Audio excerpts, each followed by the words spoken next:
This week's Devar Torah is on two Parshas, Parshat Matot-Masei, brought to you by Be There Israel and Or Chadash. And in many years, we read these two Parshas separately. This year, we read them together. So we're going to be discussing from Parshat Matot. So the Parsha begins with the laws of making a vow. And it begins, Zeh hadavar asher tziva Hashem. This is the thing that God has commanded. And that language is not used that often. And we're told that there was a difference between the prophecy of Moshe and the prophecy of all the other prophets. All the other prophets prophesied with the words Ko Amar Hashem, which means something like, this is approximately what God has said. Whereas Moshe prophesied and spoke with the words Zeh hadavar, meaning this is the thing, like very precisely. This is the thing. So the question is asked, why are the laws of vows introduced with this language of this is the thing that God has commanded? And we have a second question, a more fundamental question. When we look in the Talmud, we're told that the sages suggested very strongly not to make vows, and bring the obvious reason that whatever we say, we have to fulfill. So why would we want to set ourselves up to perhaps not fulfill what we say? So the question is, if the sages were encouraging us not to make vows, why does the Torah allow us to make vows? Very, very fundamental question. If making a vow is so problematic, at least potentially, then why even give the opening to make vows? So to answer that, we'll have to understand really what the positive nature of making a vow is. And the hint is in the way it's introduced.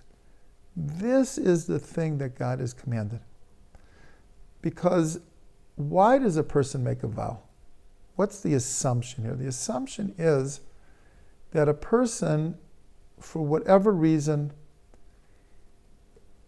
has come to a place in their life that they're having problem dealing with certain things. And all the advice in the world has not helped. All the mitzvot in the world have not helped. And a person is like flailing for an answer. So the Torah allows us to take a vow in order to strengthen us to do something that under ordinary circumstances we were at a loss to be able to do. Because since we have the general principle that what we say we have to fulfill, the assumption is that if we're going to make a vow, then we're going to feel bound to fulfill it.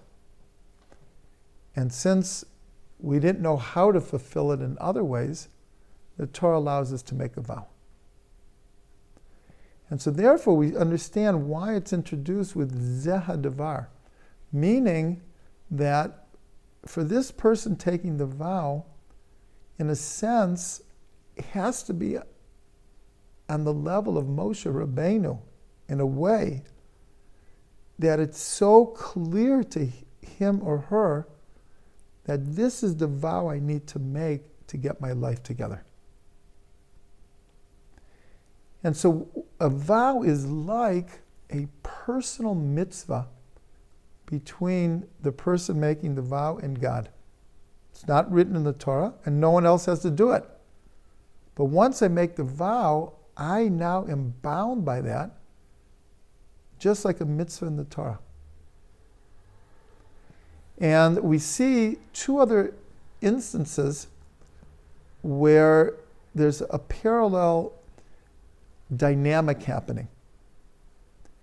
One is with Pesach Sheni, and we discussed this many weeks before, that the mitzvah of Pesach Sheni, where we have a second chance to bring the Korban Pesach, the Paschal offering, was given when people who were impure and unable to bring the Korban Pesach the first time, they asked of Moshe, how can it be that we who are doing a mitzvah can now not bring the Korban Pesach? And we learned, this is in Parsha Bahalotcha, if anyone wants to look back at the Devar Torah, we learned that because of the people's great desire to do this mitzvah, as it were, God gave this new mitzvah called Pesach Sheni because of their desire. We see the same thing with the daughters of Tzlofchad. The daughters of Tzlofchad, when it comes to inheritance, their father had no sons. And so they approached Moshe and said, why shouldn't we be able to inherit? And Moshe didn't know the answer. He asked God, and God said, they're right. But we see the same thing here. It was their great desire to have a portion in the land that gave them the strength and the inspiration to ask for something that appeared they would not be able to get. So here also with a neder, we see that sometimes, and probably everyone listening has reached a place in their life like this, where we don't know where to turn. Everything seems blocked. All of our natural resources don't give us the strength. And so that's why the Torah allowed us to take a neder. Now, everyone should know that these laws are very complicated, and based on this Devar Torah, people shouldn't run out and start making all kinds of vows. It's a very complicated thing. But we're trying to explain why the Torah allows vows at all. So this is one of the explanations. Now let's see just a little bit deeper in the word itself for a vow, which is neder. If you separate the letters, we can read it. The first letter is a nun and dar. The nun dwells.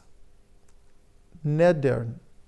If you switch the two second letters, it's the nun descends. So what does this mean? So if we look at the prayer Ashrei, the Psalm Ashrei, the 145th Psalm, we see it's according to the alphabet, the Hebrew letters, but the letter nun is left out. There's no verse for the letter nun. Why is that? Is because David, who composed Ashrei, he was called a Nephel. A Nephel is literally a miscarriage. Nephel comes from the word to fall. Like a miscarriage is, as it were, a fallen baby.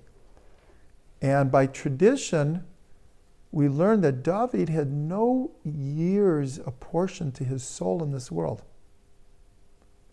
And the Midrash says that Adam Arishon took 70 years of his life and gave them to David. That's why Adam, who was supposed to live to be 1,000, died at the age 930. So David had the feeling at every minute like he was falling. So he didn't want to put the nun in Ashrei. But what is the next verse? Somech Hashem l'kol hanoflim. God holds up all those who have fallen. So let's go back to the word neder. The nun dar, the nun dwells, or the nun descends. So here we have a deep understanding of what a neder is. The nun red descends is the feeling that a person has that I don't know how to get a handle on my life. And the nun dar is that the fallen nun can be given stability through taking a neder. So it's a very, very deep understanding that we see in the letters itself. So again, I caution people not to run out and make vows. But we should know that there is this idea that sometimes when we don't see which way to turn, that by making a commitment to do something, a firm commitment to do something, and then drawing the strength to do that can turn someone's life around. Because so many times we fail because we feel we can't succeed. And sometimes we just need to succeed at something in order to prove to ourselves that we can do it. So we should all have the strength and the vision to see what we need to be doing and the firm commitment to then go ahead and do it.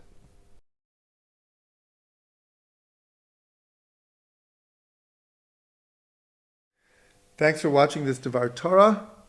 If you like what you heard, which I hope you did, please come to our YouTube station, our website, our Facebook, our blog, our Twitter, and take advantage of a plethora of Torah, of audio classes, videos, poetry, stories, music, word and gematria search.